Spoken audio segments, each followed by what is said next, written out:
한 주간 부활절 이후에 어떻게 지내셨습니까? 코로나로 인해서 여러 가지 계속된 어려움들이 월요일부터 토요일까지, 아니 주일까지 여전히 우리의 삶 가운데 있었을 것으로 생각합니다.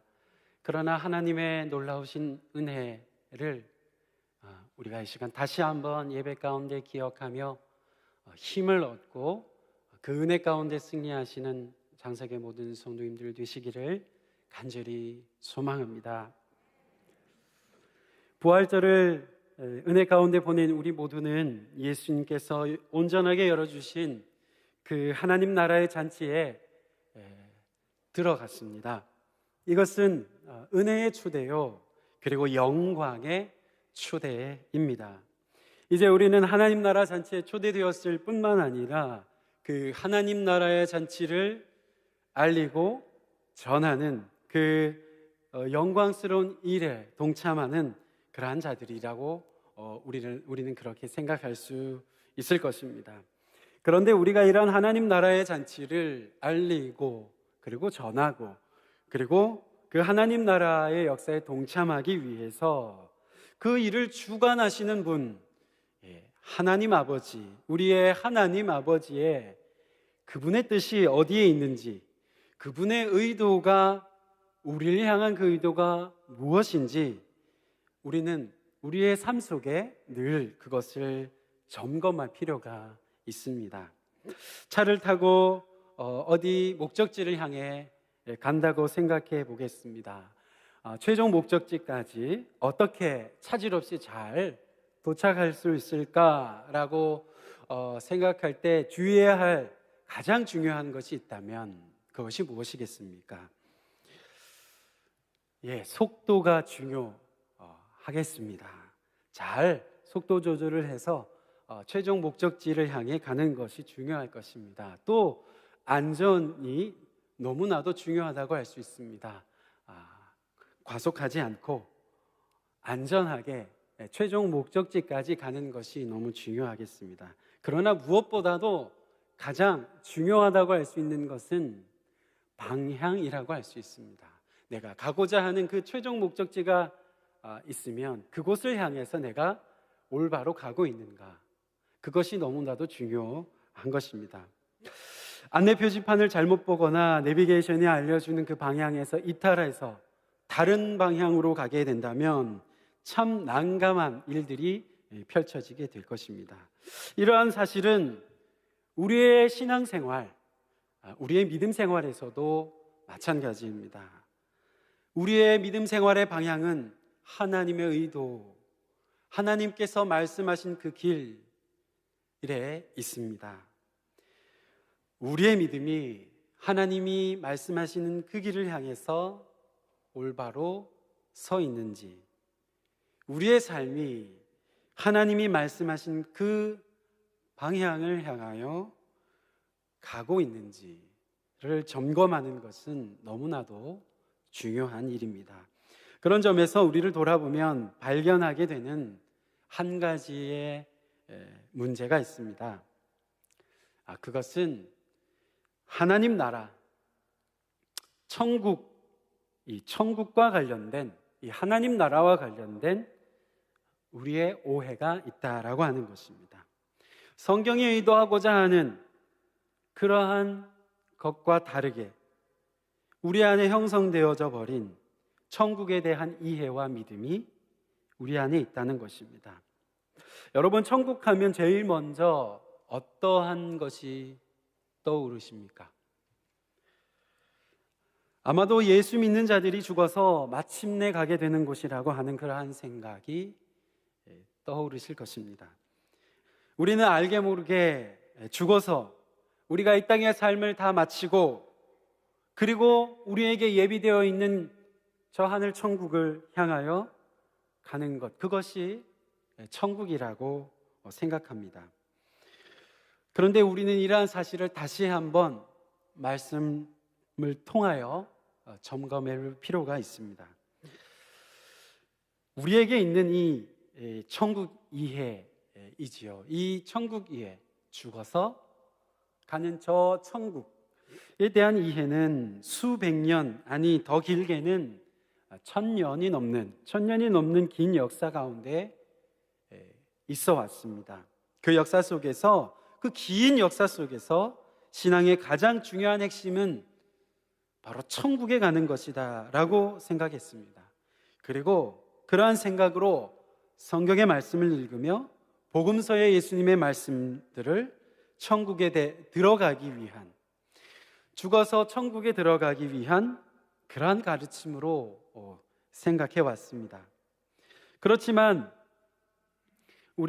이러한 사후 세계에 대한, 우리가 이 땅에서의 삶을 마치고 죽은 이후에 우리의 삶이 어떻게 되는 것인가에 대한 그러한 말씀들이 성경에 물론 존재합니다. 있습니다. 그러나 문제가 되는 지점은 어디에 있느냐 하면 사후 세계, 우리가 죽어서 가게 되는 그 세계에 대한 관심이 너무나도 성경이 이야기하는 것보다 지나쳐서 예수님께서 의도하신 천국, 성경이 의도하고 있는 하나님 나라에 대한 그러한 말씀들을 잘못 읽어 왔다라고 하는 점입니다. 성경이 의도하고 그리고 예수님께서 의도하신 천국에 대한 가르침은 사후에 우리가 이 땅의 삶을 마치고 나서 들어가게 되는 그러한 곳으로 성경은 이야기하고 있지 않습니다. 성경이 말하는 천국은, 하나님의 나라는 하나님의 통치가, 하나님의 다스리심이 비로소 시작되었다라고 하는 그러한 사실을 천국이라는 단어 속에, 이 하나님 나라라고 하는 표현 속에 담고 있다고 하는 것입니다. 우리가 잘 아는 회개하라, 천국이 가까이 왔느니라 라는 말씀은 회개하면 죽어서 그 믿음의 사람은 천국에 들어갈 수 있다라고 하는 그러한 말씀이 아니라는 것입니다. 천국이 가까이 왔다라는 것입니다. 다른 말로 하면 하나님의 통치가 이제 그토록 이야기하셨던 그 하나님께서 이 땅 가운데 오신다라고 하는 사실을 이야기하는 것이죠. 하나님의 나라가, 천국이 가까이 왔다, 도래하였다. 그러니 삶을 회개하여라, 돌이켜라 라고 하는 말씀인 것입니다. 또한 우리 주기도문 말씀 중에 다음과 같은 부분을 우리는 알고 있습니다.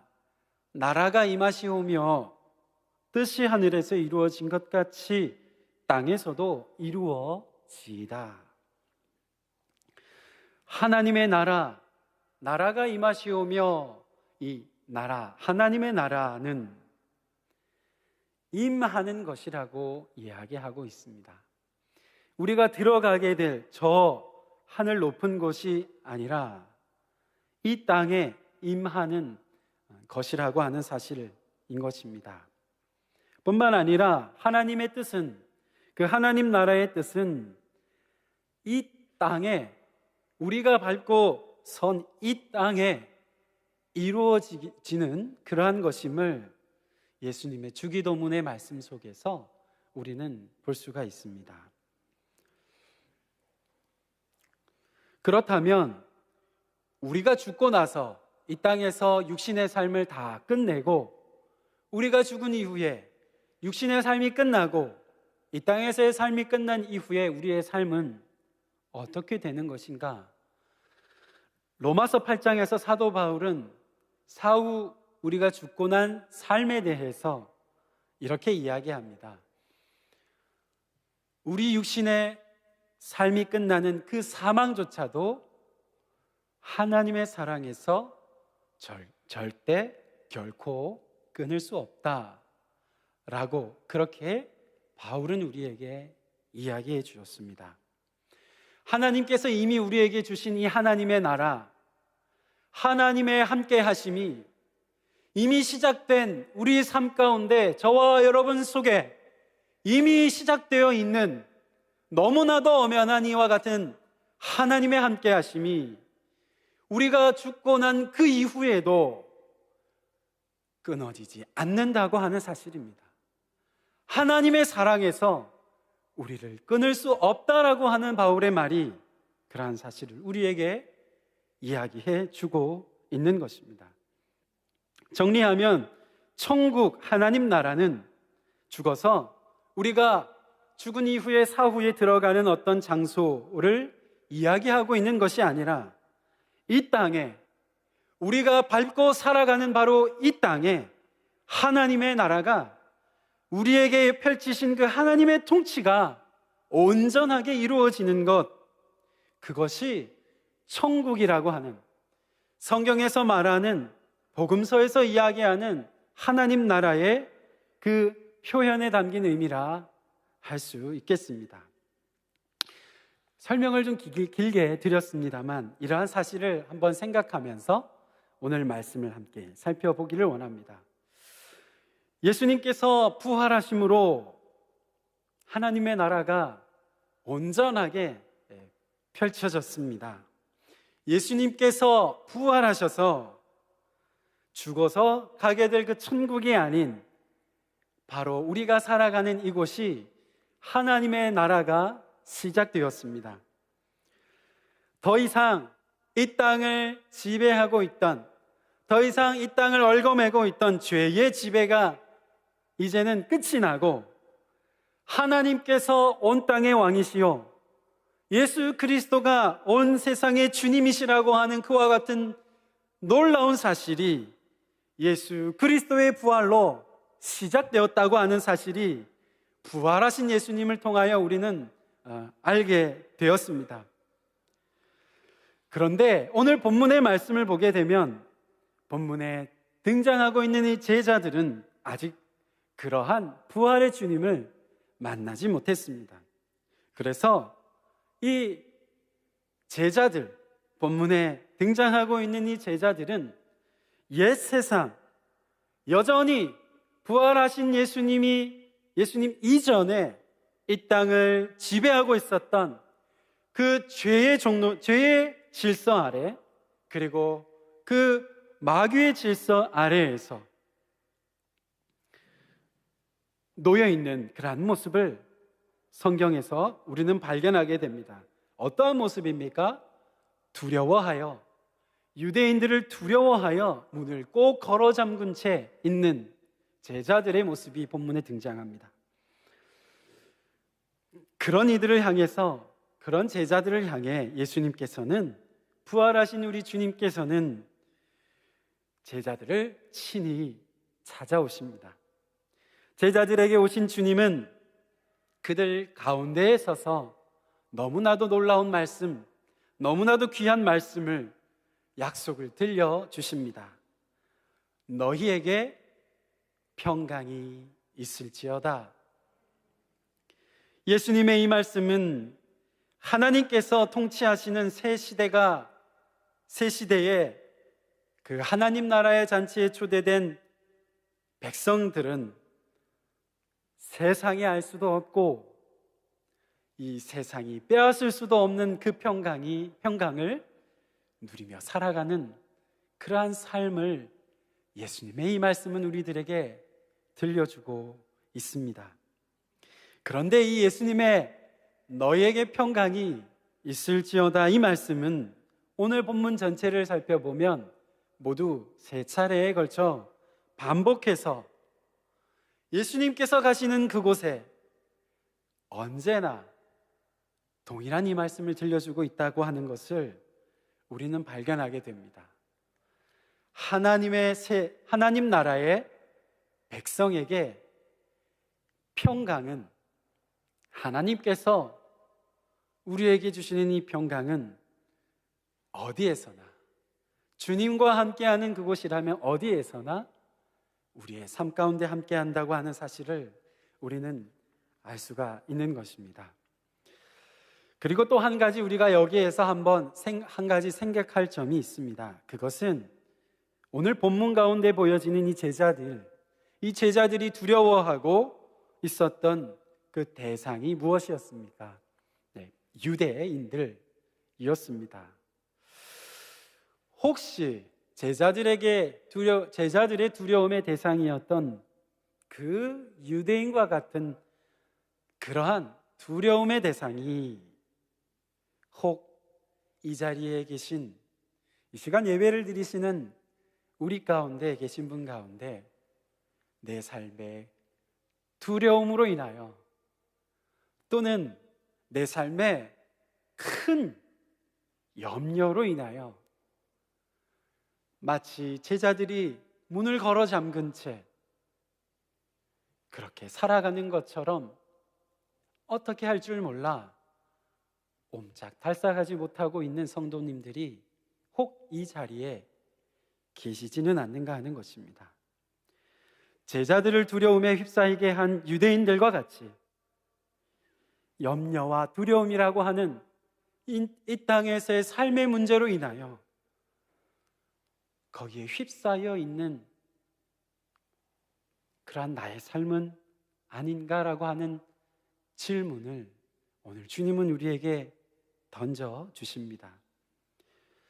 만약 내 삶에 그러한 문제가 존재합니다. 나의 삶에 그러한 염려와 두려움에 큰 어려움이 존재합니다. 라고 생각하는 분이 계시다면 내가 과연 부활하신 주님을 배웠는지, 지난 주일에 부활주일의 예배를 드리면서 부활하신 주님을 내가 과연 만나 배웠었는지 나의 믿음을, 나의 삶을 돌아보아야 할 것입니다. 오늘 본문의 두려움에 쌓였던 제자들은 부활하신 주님을 만나기 전에 두려움 가운데 있었습니다. 그래서 그들의 두려움은 오늘 우리가 이 말씀을 읽으며 이해할 수 있기도 합니다. 그런데 우리의 부활주의를 지난 저와 여러분 가운데 그러한 염려와 두려움 가운데 우리가 있다고 한다면 오늘 말씀 속에서 하나님께서 들려주시는 귀한 음성을 들으실 수 있기를 간절히 축원드립니다. 오늘 본문을 보게 되면 또 한 사람의 제자가 등장하고 있습니다. 그 사람의 이름은 바로 12제자 중에 한 사람이었던 도마입니다. 도마는 다른 제자들이 예수님을 배웠다고 부활하신 주님을 보았노라라고 이야기를 들었지만 그럼에도 그는 그 사실을 받아들이지 못하였습니다. 믿음을 갖지 못했습니다. 그런데 주를 보았다는 이와 같은 다른 제자들의 말을 듣고 난 도마의 그 말을 우리는 25절 말씀에서 확인할 수가 있는데요. 우리 25절 말씀 보시기 바랍니다. 내가 그의 손에 못자국을 보며 내 손가락을 그 못자국에 넣으며 내 손을 그 옆구리에 넣어보지 않고는 믿지 아니하겠노라. 도마의 이 말 속에서 우리는 확실한 증거를 보기 전까지, 내가 직접 부활하신 주님을 보기 전까지는 내가 움직이지 않겠다라고 하는 그러한 결연한 도마의 의지를 우리는 여기서 볼 수가 있습니다. 그런데 사실 이러한 도마의 말은 하나님을 불신하며 주님을 불신하는 그러한 말이 아닙니다. 우리에게 유명한 이 도마의 말은 기독교 신앙을 갖는다는 것이 무엇인지를 분명하게, 너무나도 선명하게 우리에게 들려줍니다. 우리의 믿음이 도마와 같은 그러한 확고한 의지와 결연한 의지를 동반하지 않는다고 한다면 그런 우리의 믿음은 선무당이 사람을 잡는다라고 하는 말처럼 교회 안에서 신앙생활을 하지만 소경을 소경으로, 소경이 소경을 인도하는 그러한 일들을 교회 안에서 보게 되는 것입니다. 실로 그러한 일들은 교회 역사 속에서 수없이 있어 왔다고 해도 과언이 아니라고 할 수 있습니다. 여러분에게 묻습니다. 여러분은 부활하신 주님을 배웠습니까? 여러분의 믿음 가운데 과연 나는 부활하신 주님을 믿음으로 고백하며 예, 그렇습니다. 주님은 부활하셨습니다. 예, 예수님은 부활하신 온 세상의 주가 틀림없으십니다. 라고 하는 고백이 여러분 가운데 있으시냐라고 하는 질문입니다. 혹 주변 이들의 믿음에 덩달아서 그저 예배당을 오고 가곤 하지만 그저 그렇게 신앙생활을 하고 있지는 않는가 하는 것입니다. 설교자가 무슨 말을 하고 있는 것인지 잘 알지 못하면서 그저 아멘, 아멘, 그렇게 습관적인 아멘을 남발하는 그러한 것은 어쩌면 좋은 믿음이라고 할 수 없을 것입니다. 오늘 본문에 있는 이 도마와 같이 자신의 눈으로 내가 직접 그 주님을 배워야겠다, 내가 그 주님을 만나야겠다라고 하는 그러한 진리에 대한 분명한 태도가 우리 가운데 필요하다라고 하는 사실을 오늘 말씀 속에서 우리는 발견하게 되는 것입니다. 직접 확인하지 않고서는 믿지 않겠노라라고 하는 도마의 말이 있은 다음에 일주일이 지났습니다. 여드레가 지났습니다. 예수님은 도마와 함께 있는 제자들 가운데 찾아오십니다.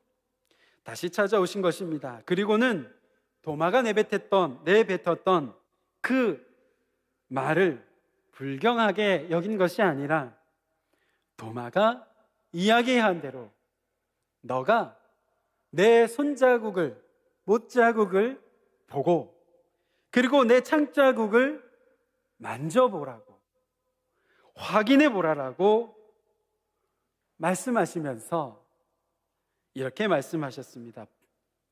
도마야, 너가 보고 믿는 자가 되라 말씀하셨습니다.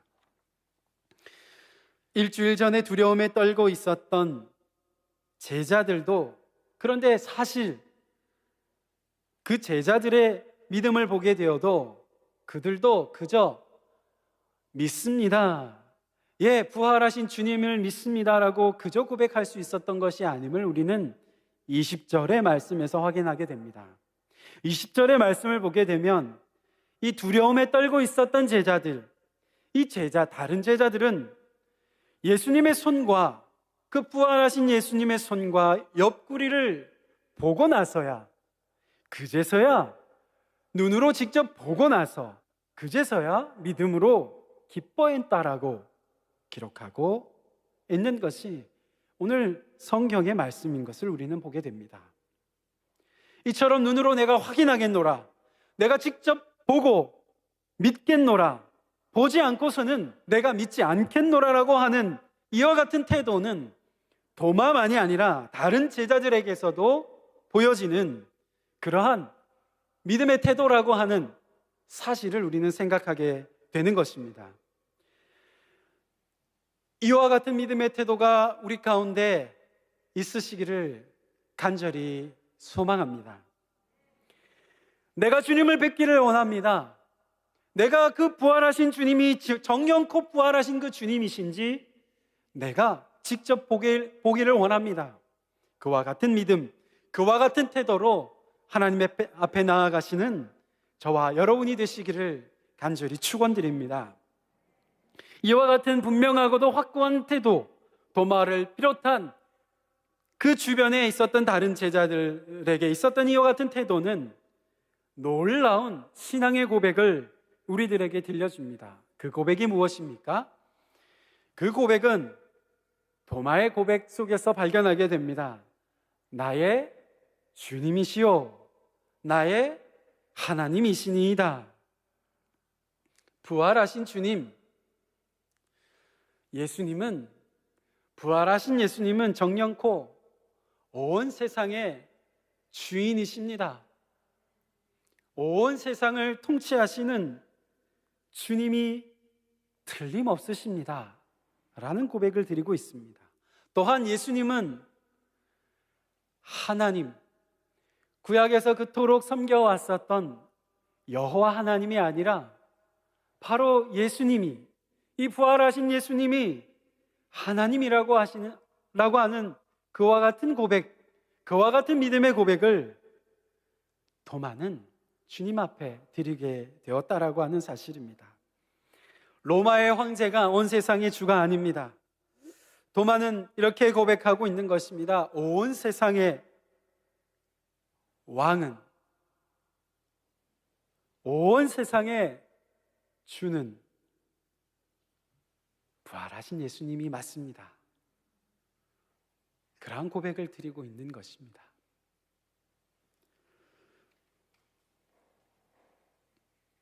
그런 점에서 29절의 말씀, 너는 나를 본 거로 믿느냐? 보지 못하고 믿는 자들은 복되도다 하시니 예수님의 말씀은 도마를 향한 책망의 말씀이 아니라 보지 못하고 믿는 오늘날 저와 여러분과 같은 후대의 믿음의 백성들을 위한 격려의 말씀이라고 할 수 있습니다.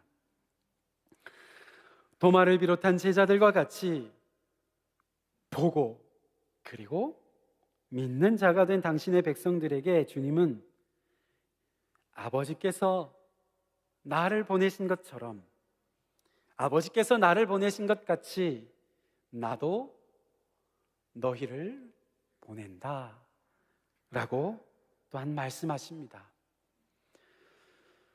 하나님 아버지께서 그의 아들을 보내셔서, 예수 그리스도를 보내셔서 이 땅 가운데 이루신 그 하나님 나라의 놀라운 일을 이제는 저와 여러분을 통해서, 저와 여러분에게 그 일들을 위임하시고 맡기신다라는 놀라운 그런 말씀입니다.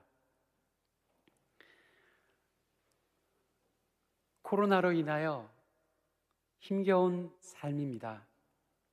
신방을 하며 너무나도 힘든 이야기를 다 하지 않으십니다. 그럼에도 너무나도 힘겨운 삶을 살아가시는 성도님들의 그러한 삶을 생각해 보게 됩니다.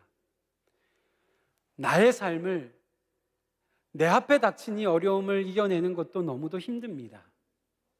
그런데 주님은 그런 우리들에게 너무나도 놀라운 이와 같은, 너무나도 부담스럽기도 한 이와 같은 역할을, 그 사명을 우리들에게 맡기시고 계시다라고 하는 것입니다.